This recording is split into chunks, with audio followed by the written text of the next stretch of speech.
tulina okukuza oduyiro nga ennaku z'omwezi tulina z'omwezi meka 16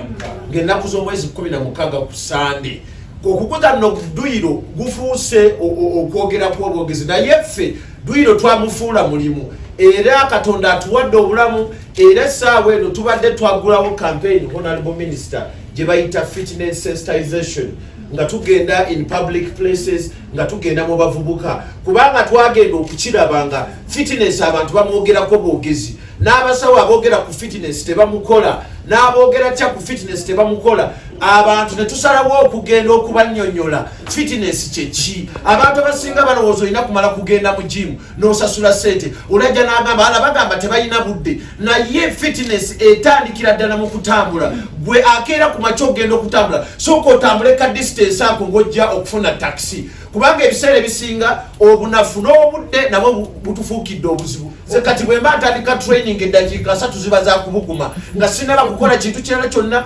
kubuguma omubiri ne gutambula nti eddakiika 3 zimala omusaayi okubeera nga gutambula from the stigma up the anther n'otandika okufuna akatuuyo kati bw'otandika okufuna akatuuyo n'otandika okustretchinga ffe tuli mu kutambula ogenda mu byalo abantu mu byalo balwadde nnyo bajja ne balowooza nti be balima ebeera fitness eyo ebeera half of the fitness waliwo bwe nali ngenda eyo nga ku mountain erigoni abakazi n'abasajja abeetikka obutungulu osanga oli akaddiye naye ng'omugongo gukutuse atambulira awo abantu abamu abalima baleme kulowooza nti okulima kwokka ye fitness bwakoma baba beetaaga okustretchinga era nze mbadde nsaba honorable minister nti twetaaga tuteekewo ne campaign ku radio ne ku TV abantu bannayuganda bo bamanyira kulabako nga be bakola ne bw'obona fuuwa omukka muguli ng'obagamba tebajja kulwala ne banaakeera ku makya ne oli namugamba nti yimirira kameramu katono kwata ku bigere situka tandika okusonooka kati okusonooka twagala tubagambire ku radio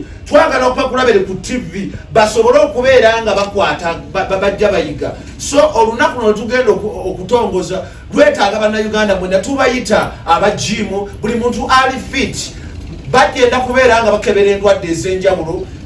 emitima pressure n'endwadde endala ez'enjawulo nze ngolaba mbeera fit naye bwe mpumula mu weeks 2 ngenda okuwulira nkuddamu ng'omutima gwewuba ngenda okuwulira nga ebitundu by'ekyama byonna biwewuse so ekitegeeza ky'okukuuma fitness bannaffe ababeera era tubadde tusaba honorable minister kino otuyambye gavumenti eteekewo olunaku buli mu mwezi nga lwakutambula tusaba gavumenti eteekewo olunaku mu mwezi nga lwakutambula omuntu ava ewaka bwe bagana emmotoka okutambula honorable minister abantu batambula nga ne bagenda mu kibuga abantu batambula nga ne bakomawo era abantu abamu baali bakifunye nga takyasasula za boda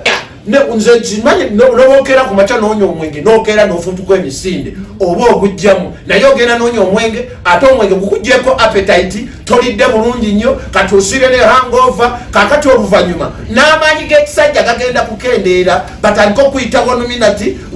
searching talents we want to look for the instructors because we have no instructors. We have no instructors in the schools. Physical education was put on the syllabus, but there are no teachers to teach physical education in schools. You can find a teacher who is head of sports when the bell is too big like this. Can't even bend to tie his shoes. So we believe that Golola Talent Foundation, for us, we came out to see how should we add more instructors. Even the one instructors we have, we want to upgrade them. We want to work with the Ministry of Health because some instructors, they are naive. At least they need to have how the body works, how to train somebody who is having pressure, who is having such kind of a problem. We need to unite with the fitness people who are in Uganda so that we can build more instructors